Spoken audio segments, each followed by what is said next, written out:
Hello friends, आप सभी का स्वागत है आज के नए वीडियो में। आज हम लोग डिस्कस करने जा रहे हैं इंटीरियर ऑफ द अर्थ के कुछ एमसीक्यूज, जिससे हमारी प्रैक्टिस भी हो जाएगी पूरा इंटीरियर ऑफ द अर्थ के बारे में, जितना भी हम लोग कॉन्सेप्ट पढ़े हैं, और अच्छे से इन सवालों को भी हम लोग लगा लेंगे। तो जैसा कि मैं आपको बताना चाहता हूँ कि प्रीलिम्स, यूपी पीसीएस के प्रीलिम्स में या यूपीएससी की प्रीलिम्स में direct question interior of the अर्थ से नहीं बने हैं। तो मैंने आपको केवल रिवाइज करने के लिए 10 एमसीक्यू लाए हैं कि आपके पूरे कॉन्सेप्ट्स जितने भी हैं सारा सब कुछ रिवाइज हो जाए इस चैप्टर का, इंटीरियर ऑफ द अर्थ का। ठीक है, तो हम लोग पहले समझते हैं, एक बार रिकॉल करते हैं क्या क्या इंटीरियर ऑफ द अर्थ में हम लोग पढ़े हैं। तो अगर रिकॉल करना चाहेंगे तो आपको याद आएगा कि इंटीरियर ऑफ द अर्थ को हम लोग शुरू किए थे कि वाई टू नो, क्योंकि क्यों हम लोग इंटीरियर ऑफ द अर्थ को जानना चाहते हैं। तो हमें पता चला था कि हम लोग मिनरल को जानना चाहते हैं अर्थ के इंटीरियर में जो है, इसीलिए इंटीरियर ऑफ द अर्थ को पढ़ना है। और जो भी अर्थ की सरफेस पे एक्टिविटीज़ होती है, जैसे अर्थक्वेक, लैंडस्लाइड, जो भी एक्टिविटीज़, वो भी उसके भी फोर्स जो हैं इंटीरियर ऑफ द अर्थ में ये करते हैं। तो ये अभी आगे इसके कॉन्सेप्ट को, अर्थक्वेक कैसे आता है, अर्थक्वेक के बारे में तो कंप्लीट बता दिए हैं, लेकिन प्लेट्स का मूवमेंट कैसे होता है जो हमें कॉन्टिनेंटल ड्रिफ्ट थ्योरी में क्लियर नहीं हुआ था, वो सब अभी आगे आने वाले कॉन्सेप्ट्स में आपको अच्छे समझ में आ जाएगा।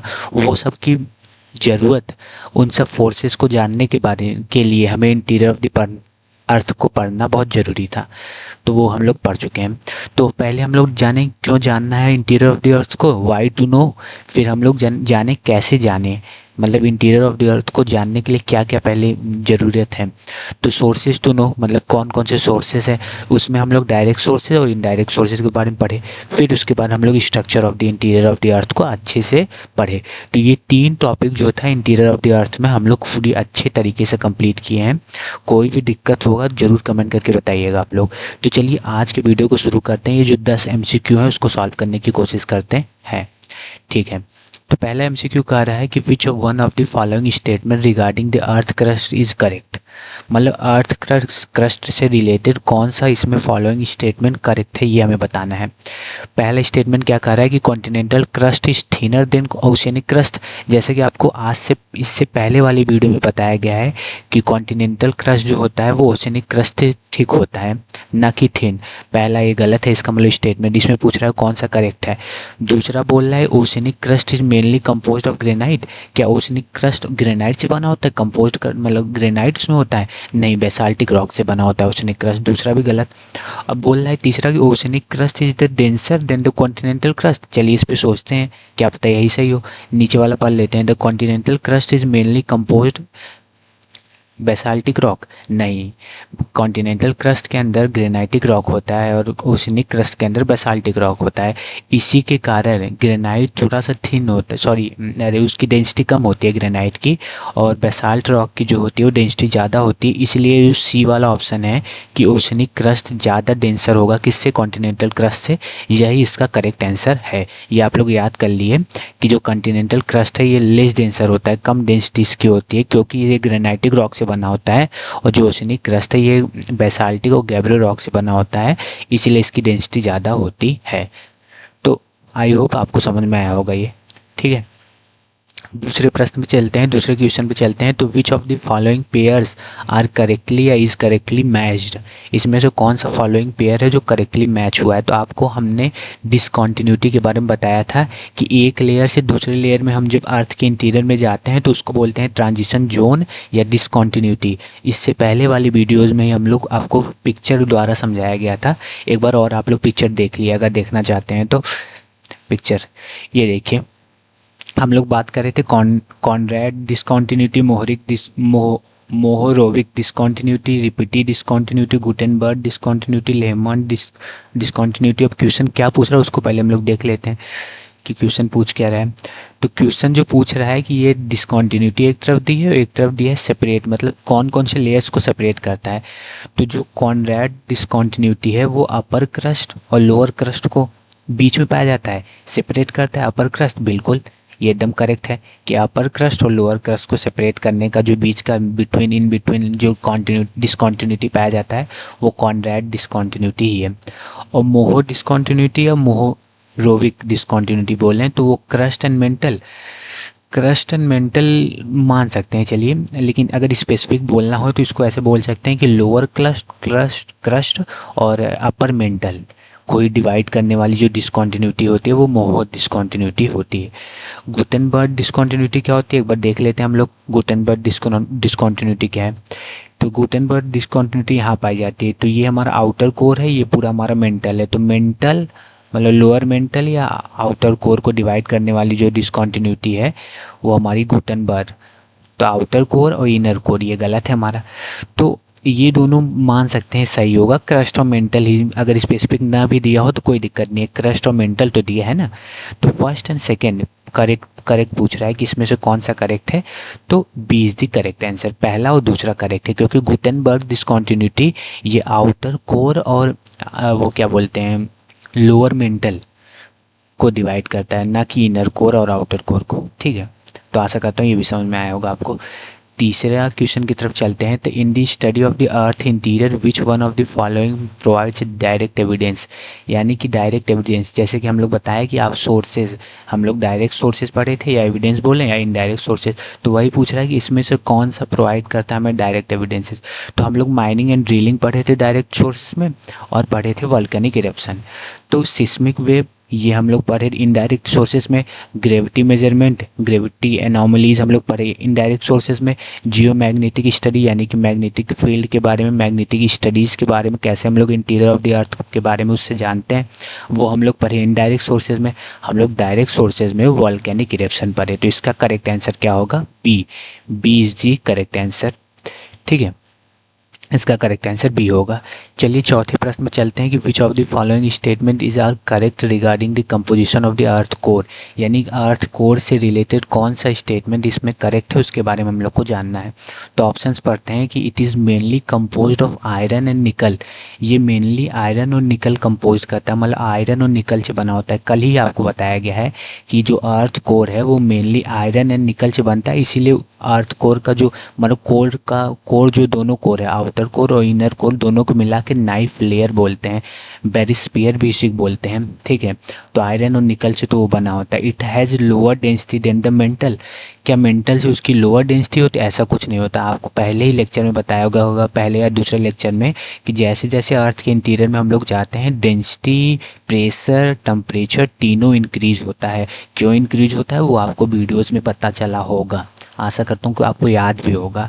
ठीक है, तो यानी कि ये जो दूसरा स्टेटमेंट है ये हमारा इनकरेक्ट है। The outer layer is in liquid state, क्या आउटर लेयर लिक्विड स्टेट में है? बिल्कुल, ये हमारा आउटर कोर है, सॉरी आउटर कोर वही पूछ रहा है, ये लिक्विड में है, बिल्कुल लिक्विड में है। आउटर कोर हमारा लिक्विड स्टेट में है, यानी कि दूसरा गलत है। क्या पूछ रहा है इसमें? करेक्ट पूछ रहा है। तो पहला और तीसरा करेक्ट है, यानी कि 20 का करेक्ट आंसर है। चलिए ठीक है, पांचवें प्रश्न में चलते हैं। तो द पी वेव, हम लोग अर्थक्वेक वेव के बारे में पढ़े थे, तो बॉडी वेव और सरफेस वेव के बारे में पढ़े थे। बॉडी वेव जो है हमारा वो पी वेव और एस वेव में डिवाइड होता है। तो हमें पी वेव और एस वेव से, इन सभी वेवों से हम लोग शैडो जोन भी पढ़े थे इसका, तो उसी से रिलेटेड एक क्वेश्चन पूछ रहा है कि जो पी वेव है उसका शैडो जोन किस तरह फॉर्म होता है। तो पहले ये जान लिए कि पी वेव तीनों मीडियम में ट्रेवल करता है, और एक मीडियम से दूसरे मीडियम में अगर वेव ट्रेवल करती है तो उसका वेलोसिटी चेंज होता है, और वो रिफ्रैक्ट भी होती है। एक मीडियम से दूसरे मीडियम में जाने पे उसका डायरेक्शन चेंज होता है, यानी कि रिफ्रैक्शन होता है वेव्स में। ठीक है, ये 3 कॉन्सेप्ट है, इसको याद रखे रहेंगे तो ये क्वेश्चन आपको नॉर्मली क्लियर हो जाएगा। ठीक है, तो क्वेश्चन बोल क्या रहा है कि पी वेव के शैडो जोन से क्या मतलब कैसे बनता है वो शैडो जोन। तो P wave can not pass through the outer core, outer core से पी वेव क्यों नहीं मतलब पास नहीं होगा, इसमें ऐसा बोल रहा है। ये गलत है, क्योंकि आउटर कोर तो लिक्विड है और पी वेव तो तीनों मीडियम में, सभी मीडियम में ट्रेवल करते हैं, लिक्विड, सॉलिड, गैस, तो बिल्कुल पास करेगा, ये गलत है। P wave are refracted at the mantle core boundary, बिल्कुल मेंटल कोर बाउंड्री पे इसलिए रिफ्रैक्ट करेगा क्योंकि वो सॉलिड से लिक्विड की उस पे आ रहा है, सॉलिड से लिक्विड, क्योंकि लोअर मेंटल जो है हमारा वो सॉलिड है और आउटर कोर जो है वो हमारा लिक्विड है। तो मैं आपको बताया कि एक मीडियम से दूसरे मीडियम में जाएगा तो रिफ्रैक्ट करेगी वेव्स। ठीक है, तो ये बी मेरे हिसाब से करेक्ट होगा। तो ये भी पढ़ लेते हैं कि P wave are absorb by the core, क्यों ऐसा होगा? कोई एब्जॉर्ब नहीं होता। P wave travel faster in the core than in the mantle, faster और उससे तो मतलब ही नहीं है। तो एक बात समझ रहे हैं कि नहीं आपको? ये बस पूछ क्यों रहा है कि मतलब कैसे शैडो जोन बनती है। शैडो जोन पी वेव का तो आपको अगर पिक्चर याद होगा तो 145 के बीच में एंगल मतलब डिग्री के बीच में शैडो जोन नहीं रहता, और 105 से लेके 105 से लेके 145 डिग्री के बीच में दोनों साइड शैडो जोन पाया जाता है पी वेव में। ठीक है, आशा करता हूँ कुछ दिमाग में आपके याद जरूर होगा वो फिगर जो आपको दिखाया गया था। अभी तो लेके नहीं आया हूँ, एक बार घर जाके देख लेंगे, मतलब फिगर को देख लेंगे अगर आप लोग तो क्लियर होगा। ठीक है, तो इसका करेक्ट आंसर बी ही है। ठीक, आगे बढ़ता हूँ। तो क्वेश्चन 6 की बात करते हैं। तो which among the following correctly described asthenosphere. Asthenosphere क्या होता है? एस्ट्रोनोस्फीयर एक हमारा वो क्या बोलते हैं सेमी सॉलिड है, या बोल सकते हैं जेली लाइक मटेरियल इसमें पाया जाता है। तो rigid outer most layer of the अर्थ, बिल्कुल नहीं, आउटर मोस्ट लेयर रही है और ना कि रिजिड ही है। पार्शली मोल्टन लेयर, बिल्कुल। इन दी अपर मेंटल, बिल्कुल ये सही है। Liquid layer below the core, core के नीचे लिक्विड लेयर, बिल्कुल ऐसा नहीं है। Solid layer in the lower mental, बिल्कुल नहीं, सॉलिड लेयर नहीं है, ये मोल्टन लेयर है। कहाँ? अपर मेंटल पे। तो इसका भी करेक्ट आंसर बी है। 7वें प्रश्न में चलते हैं। तो arrange the following layer of the earth in the order of increasing density. जैसा कि आपको बताया गया है कि जैसे जैसे अर्थ के इंटीरियर में आप लोग जाएंगे डेंसिटी लेयर्स की बढ़ती रहती है। तो पहले हमारी क्रस्ट की डेंसिटी कम होगी, फिर उसके बाद मेंटल, फिर आउटर कोर, फिर इनर कोर। इनर कोर की डेंसिटी सबसे ज़्यादा होगी। तो वही बोल रहा है कि इंक्रीजिंग डेंसिटी के ऑर्डर पर हमें लिखना है। तो पहले हमारा क्रस्ट होगा, इंक्रीजिंग फॉर्म में लिखना है। उसके बाद हमारा मेंटल आएगा, फिर उसके बाद का आउटर कोर आएगा, फिर उसके बाद इनर कोर आएगा। तो 2 3 4 1 is the correct one, A is the correct answer. चलते हैं 8वें क्वेश्चन पे। तो which one of the following correctly explain by S wave are absent in the outer core. मतलब आउटर कोर में एस वेव क्यों एब्सेंट होता है? तो जैसा कि आप लोग जानते हैं कि एस वेव जो है केवल सॉलिड में ट्रेवल करता है, तो आउटर कोर जो है वो लिक्विड है, लिक्विड उसमें पाया जाता है, मतलब लिक्विड फॉर्म में है वो, तो इसीलिए उसमें ट्रेवल नहीं करेगा, इसीलिए वो पाया नहीं जाता। तो S wave are reflected by the mantle, ऐसा कुछ नहीं है। S wave can not travel through liquid, बिल्कुल ऐसा है। S wave are absorb by the inner core, ऐसा एब्जॉर्ब का कोई कंडीशन नहीं है। और ट्रेवल फास्टर, इसका कोई कंडीशन ही नहीं बनता, क्योंकि वो बस पूछा है कि क्यों एस वेव नहीं पाया जाता कहाँ? आउटर कोर में, क्योंकि वो लिक्विड है और लिक्विड में एस वेव हमारा ट्रेवल नहीं करता, इसीलिए B is the correct answer. 9वां प्रश्न है कि which of the following is an indirect sources of the information about the interior of the earth. Indirect sources के बारे में यहाँ पूछा है। तो इनडायरेक्ट सोर्सेज में हम लोग टेम्परेचर एंड प्रेशर के बारे में पढ़े थे, उसके बाद हम लोग सिस्मिक वेव्स के बारे में पढ़े थे, फिर ग्रेविटेशन के बारे में पढ़े थे, मेटेराइट्स के बारे में पढ़े थे, मैग्नेटिक फील्ड के बारे में पढ़े थे। तो rock from the volcanic eruption, बिल्कुल नहीं ऐसा कुछ। ड्रिलिंग एंड माइनिंग, ये तो हमारा डायरेक्ट सोर्सेज है। सिस्मिक वेव स्टडी, ये कुछ लग रहा है हमें। डी वाला बोल रहा है sample from the oceanic floor, ocean floor, ऐसा तो कुछ नहीं है। तो C is the correct answer, seismic wave, जिससे हम लोग अर्थक्वेक के बारे में समझे थे। और which layer of the earth is liquid, कौन सा लेयर लिक्विड है अर्थ के इंटीरियर में? तो आप लोग एस्ट्रोनोस्फीयर से वो मत हुई, क्योंकि वो मोल्टन लेयर है, सेमी लिक्विड फॉर्म में, प्योर लिक्विड पूछा है इसमें। तो क्रस्ट हमारा सॉलिड फॉर्म में, मेंटल का एक पोर्शन जो upper most part of the mental है वो एस्ट्रोनोस्फीयर है, वो सेमी लिक्विड में है, ना कि लिक्विड में। आउटर कोर हमारा लिक्विड में है, क्योंकि इनर कोर भी हमारा सॉलिड फॉर्म में ही है। तो इसका करेक्ट आंसर क्या होगा? सी।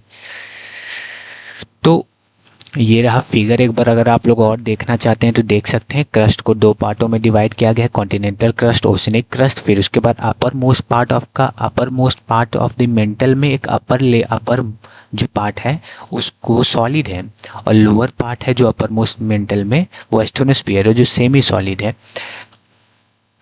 सेमी सॉलिड मतलब लिक्विड जेली लाइक में, ठीक है। और लोअर मेंटल हमारा सॉलिड है, प्योर लोअर मेंटल। ये अपर मोस्ट मेंटल में ही 2 भाग है, एक अपर वाला एक लोअर वाला। और ये लोअर मेंटल है जो हमारा सॉलिड फॉर्म में है, और ये हमारा आउटर कोर है जो हमारा लिक्विड फॉर्म में, ये हमारा इनर कोर है जो सॉलिड फॉर्म में है, ठीक है। और ये ट्रांजिशन जोन हुए। तो आशा करता हूँ कि आज का वीडियो आपको क्लियर हुआ होगा। तो हम लोग 2 टॉपिक फिजिकल ज्योग्राफी के जियोमॉर्फोलॉजी का कंप्लीट कर चुके हैं, एक हमारा कॉन्टिनेंटल ड्रिफ्ट थ्योरी, एक हमारा इंटीरियर ऑफ द अर्थ। अब हम लोग अगले वीडियोज़ में कन्वेक्शनल करेंट थ्योरी के बारे में पढ़ेंगे। तो आप लोग एक बार एनसीईआरटी ज़रूर पढ़ के आइएगा, तो हम लोग और अच्छे से पढ़ेंगे उसको, कन्वेक्शनल करेंट थ्योरी, और जानेंगे जिस फोर्सेस के द्वारा क्रिटिसाइज आना पड़ा था एल्फ्रेड वेगनर को इन दी कॉन्टिनेंटल ड्रिफ्ट थ्योरी। वो फोर्सेस अर्थ के इंटीरियर में कहाँ लाई करते हैं और किस वजह से प्लेट्स का मूवमेंट होता है, उसको हम लोग कन्वेक्शनल करंट थ्योरी में पढ़ेंगे। तो आशा करता हूँ सारे एमसीक्यूज आपको समझ में आए होंगे और इंटीरियर ऑफ द अर्थ का जो पूरा टॉपिक है वो ज़रूर आपको समझ में आया होगा। अगर नहीं समझ में आया तो ज़रूर कमेंट करिएगा कि क्या दिक्कत है, और जो भी सुधार हो सकता है ज़रूर बताइए आप लोग कमेंट सेक्शन में। ठीक है, तो आज के लिए बस इतना ही, फिर मिलते हैं अगले वीडियो में। अभी के लिए धन्यवाद।